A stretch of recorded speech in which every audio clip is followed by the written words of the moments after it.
بڑی عجیب کہانیاں لکھی ہیں. فرماتے ہیں کہ سلطان محمود ایک نیک بادشاہ تھا. اس کے پاس ایک دیہاتی نوجوان آ گیا. اس کا تعلق دیہات سے تھا. تعلیم بھی نہیں تھی, کچھ ایسی تربیت بھی نہیں تھی, مگر بادشاہ کے دربار میں آ کے جب خدمت پہ لگا تو اس نے اتنی اچھی خدمت کرنی شروع کی کہ تھوڑے دنوں میں بادشاہ کی آنکھوں میں بڑا درجہ پا گیا. بادشاہ نے اپنے مقرب بندوں میں شامل کر لیا. اب جو پہلے سے مقربین تھے نا, وہ بہت جیلس ہوتے تھے. ہم بڑے خاندانوں والے اور بڑی عقل سمجھ والے, تعلیم والے, ہم بادشاہ کے مشیر تھے. یہ کل کا نوجوان پتہ نہیں کہاں سے آ گیا دیہات سے اٹھ کے کہ بادشاہ کی اس کے اوپر بڑی خاص نظر پڑتی ہے. چنانچہ انہوں نے پروگرام بنایا کہ ہم بادشاہ سے موقع ملنے پہ بات کریں گے. انہوں نے بات کی کہ بادشاہ سلامت, جو محبت کی نظر اس کی طرف اٹھتی ہے وہ ہمارے اوپر نہیں اٹھتی. حسب میں ہم اچھے, نسب میں ہم اچھے, مال میں ہم اچھے, عقل میں ہم اچھے, لیکن محبت کی نظر اس کو جو مل گئی وہ ہمیں نہیں مل رہی. تو بادشاہ نے کہا کہ اچھا, میں کسی موقع پہ اس کا جواب دوں گا. اب بادشاہ نے کیا کیا کہ ایک پھل منگوایا جو بہت کڑوا تھا. کاشیں بنوائیں اور کاشیں ان سب لوگوں میں تقسیم کر دیں جو اعتراض کرنے والے تھے, اور ایاز بھی وہیں بیٹھا تھا. تو جس جس کو وہ کاش ملی اس نے منہ میں ڈالا تھو تھو. بادشاہ سلامت بڑا بہت کڑوا, توبہ توبہ بہت کڑوا. سب نے اپنے منہ سے وہ پھل نکال دیا اور کہا کہ بادشاہ سلامت یہ بہت کڑوا ہے. تو بادشاہ نے جب ایاز کو دیکھا تو وہ مزے سے کھا رہا تھا.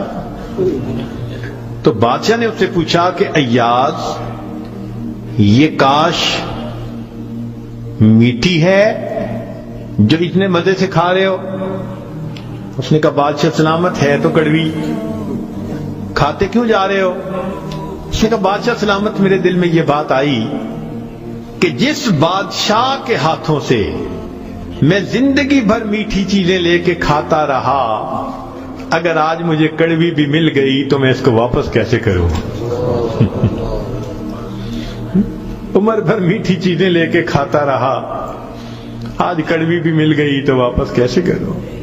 کاش کہ یہ چیز ہمارے اندر آ جاتی کہ جس پروردگار کی نعمتوں سے ساری زندگی ہم انجوائے کرتے رہتے ہیں, اگر کبھی کوئی اس کی طرف سے آزمائش کی گھڑی بھی آ جائے تو ہم پھر شکوہ کیوں کرتے ہیں؟ اب بادشاہ نے سوچا کہ بھائی یہ لوگ جو بہت اعتراض کرنے والے تھے نا, ان کے سامنے کوئی اور ایسا ہیلا کرنا چاہیے کہ ذرا ان کو بات سمجھ میں آ جائے. تو ایک دن بادشاہ آیا اور اس نے کہا کہ دیکھو بھائی, آج میں تم سب کی عقل کا امتحان لوں گا, تمہارا آئی کیو لیول دیکھوں گا کیا ہے, اور میں دیکھتا ہوں کہ کون اس میں پاس ہوتا ہے. اب جب بتا دیا تو سب بڑے محتاط ہو گئے. بادشاہ نے ایک موٹا سارا ہیرا دکھایا, دیکھو یہ کتنا قیمتی ہے, کتنا چمکدار ہے, اور ایک ہتھوڑا بھی ساتھ دیا, اور پہلے کو کہا کہ جی یہ ذرا ہیرا جو ہے توڑ کے دکھاؤ. اب وہ سمجھ رہا تھا کہ بادشاہ نے ہم سے امتحان لینا ہے ہماری سمجھداری کا. تو اس نے کہا بادشاہ سلامت یہ ہیرا تو بہت قیمتی ہے, اتنے کیرٹ کا, اور بالکل بے عیب ہے, کوئی فلاں نہیں, فلاں لیس ہے, لہذا اس کو تو نہیں توڑنا چاہیے. بادشاہ مسکرایا, کہنے لگا ہاں بہت اچھا. تو وہ سمجھا کہ بھائی میں نے بادشاہ کو کنونس کر دیا, چنانچہ دوسرے کو دیا, اس نے بھی اسی قسم کی لاجک, تیسرے کو دیا, اس نے بھی لاجک.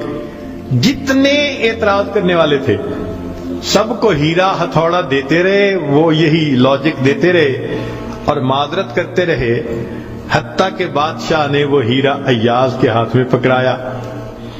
جب ایاز کو کہا ایاز اسے توڑو, ایاز نے اس کو نیچے فرش پہ رکھا، دے کے مارا ہتھوڑا اور اس کے ٹکڑے ٹکڑے کر دیے۔ اب جب اتنے قیمتی ہیرے کے ٹکڑے ہو گئے تو وہ تو سارے خوش ہو گئے، آج اس کا گنوار پن کھلا، اس کی جہالت کھلی، بے وقوف، کیا پتا اس کو یہ کتنی قیمتی چیز تھی۔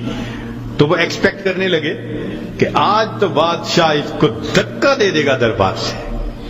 تو جب ہیرے کے ٹکڑے ہو گئے تو بادشاہ نے اس کی طرف دیکھ کے کہا، ایاز تو نے ہیرے کے ٹکڑے کر دیے، اتنے قیمتی ہیرے کے؟ تو ایاز نے آگے سے سمپل سا آنسر دیا کہ بادشاہ سلامت، آپ نے مجھے حکم دیا تھا ہیرے کو توڑ دو۔ اب میرے سامنے دو آپشن تھی، یا تو اتنے قیمتی ہیرے کو توڑ دیتا، یا پھر میں انکار کرتا تو آپ کے حکم کو توڑ دیتا۔ میری نظر میں آپ کا حکم ایسے سینکڑوں ہیروں سے زیادہ قیمتی تھا، لہذا اس کو کم قیمت سمجھتے ہوئے میں نے آپ کے حکم کو نہیں توڑا، میں نے ہیرے کو توڑ دیا۔ تو بھئی جتنا ایاز کے دل میں بادشاہ کے حکم کا احترام تھا، کاش ہم بندوں کے دل میں پروردگار کے حکم کا ایسا احترام آ جاتا۔ ہم خواہشوں کو توڑ دیں، تمناؤں کو توڑ دیں، اپنی امیدوں کو توڑ دیں، ہم کبھی بھی حکم خدا کو نہ توڑیں۔ تیسرا واقعہ لکھا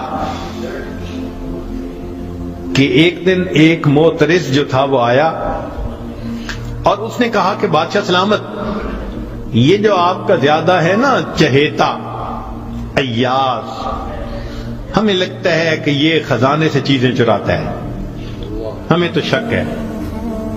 بادشاہ نے پوچھا کیسے ہے؟ اس نے کہا جی ایک جگہ کلوزٹ بنائی ہوئی ہے اس نے، اور یہ صبح و شام اس کلوزٹ کا دروازہ کھولتا ہے اور دیکھتا رہتا ہے اور تالا لگا کے چابی اپنے پاس رکھتا ہے، چابی کسی کے ہاتھ میں نہیں دیتا۔ تو بادشاہ سلامت، ہمیں تو پکا شک ہے کہ آپ کے خزانے سے اس نے قیمتی چیزیں چرا کے رکھی ہیں اور یہ صبح و شام دیکھتا ہے ان کو۔ بادشاہ نے اسی وقت ایاز کو بلوا لیا، لوگوں کے سامنے پوچھا، ایاز تمہاری کوئی کلوزٹ ہے ایسی؟ جی۔ تالا لگا کے رکھتے ہو؟ جی۔ صبح شام کھول کے دیکھتے بھی ہو؟ جی۔ لاؤ چابی اس کی۔ ایاز نے چابی نکال کے دے دی۔ بادشاہ نے ایک آدمی کو بھیجا کہ جاؤ اور کلوزٹ میں جو کچھ پڑا ہے سب اٹھا کے یہ کہ لے کے آؤ۔ اب جب وہ گیا تو ایاز تو مطمئن کھڑا رہا، مگر معترضین بڑے خوش ہوئے، آج پکڑا گیا، آج سمجھ لگے گی بادشاہ کو یہ کیسا بددیانت انسان۔ تھوڑی دیر گزری تو جو گیا تھا وہ تالا کھول کے کیا دیکھتا ہے کہ اس میں ایک پرانا سا لباس ہے اور ایک پرانا سا جوتا رکھا ہوا اور کچھ بھی نہیں۔ بڑا حیران ہوا، اس کو یہ صبح بھی دیکھتا ہے شام بھی دیکھتا ہے۔ وہ اس کو لے کے بادشاہ کے پاس آیا۔ بادشاہ سلامت، کلوزٹ میں یہ دو چیزیں تھیں۔ بادشاہ نے کہا ایاز بس یہی کچھ تھا؟ جی یہی تھا۔ ایاز یہ تو اتنی قیمتی نہیں کہ تم ان کو تالے میں رکھو اور صبح شام اس کو جا جا کے دیکھو۔ ایاز نے کہا کہ بادشاہ سلامت میرے لیے قیمتی ہے۔ پوچھا کیوں؟ کہ بادشاہ سلامت، جب میں پہلی مرتبہ آپ کی خدمت میں حاضر ہوا تھا، میں دیہاتی سا لڑکا تھا، یہ تہبند باندھی تھی، یہ کرتا پہنا تھا، یہ جوتا پہنا ہوا تھا، میں نے اس کو اپنے لیے پریزرو کر کے رکھ لیا۔ اب روز صبح اور شام میں دروازہ کھولتا ہوں، اپنے نفس کو مخاطب کر کے کہتا ہوں ایاز بادشاہ کے احسانات کو مت بھولنا، تمہیں جو اس نے رتبہ دیا تمہاری اوقات تو یہ تھی، تمہاری اوقات یہ تھی۔ میں صبح بھی اپنے آپ کو یاد دلاتا ہوں، میں شام بھی اپنے آپ کو یاد دلاتا ہوں۔ مولانا لکھتے ہیں کاش کہ یہ صفت اللہ ہمیں بھی عطا فرماتا، ہم بھی اپنے ابتدا کو دیکھتے، کیا حال تھا، کیا ہماری اوقات تھی، اور آج اللہ نے اپنی رحمتوں سے، نعمتوں سے، برکتوں سے کس طرح ہمیں مالا مال کر دیا، ہم بھی اپنی بنیاد کو یاد رکھتے ہیں۔ تو اگر ایک دنیا کا غلام اپنے مالک کے حکم کو اتنا قیمتی سمجھتا ہے تو ہم تو اللہ کے ویسے ہی بندے ہیں، غلام سے بھی ایک درجہ نیچے، ہم تو اللہ کی ملک ہیں، مخلوق ہیں اس کی۔ لہذا ہمیں چاہیے کہ اللہ رب العزت کے حکم کی عظمت کو سامنے رکھیں، ہمیشہ خیال رکھیں کہ حکم خدا کبھی بھی